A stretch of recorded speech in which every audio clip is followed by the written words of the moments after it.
Yes, या राज्यामध्ये 54 ते 60% असणारा ओबीसी समाज वन साइड भाजपच्या महायुतीच्या पाठीमागे राहिला आणि फक्त देवेंद्र फडणवीस, भुजबळ साहेब आणि पंकजाताईच्या नेतृत्वामुळे आणि धनंजय मुंडे यांच्या नेतृत्वामुळे त्यांच्या पाठीशी राहिला.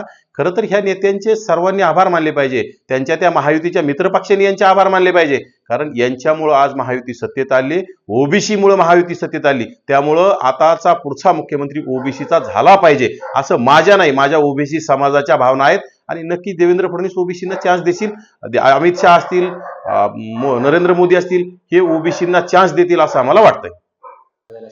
येस, या राज्यामध्ये 54 ते 60% असणारा ओबीसी समाज वन साइड भाजपच्या महायुतीच्या पाठीमागे राहिला आणि फक्त देवेंद्र फडणवीस, भुजबळ साहेब आणि पंकजाताईच्या नेतृत्वामुळे आणि धनंजय मुंडे यांच्या नेतृत्वामुळे त्यांच्या पाठीशी राहिला.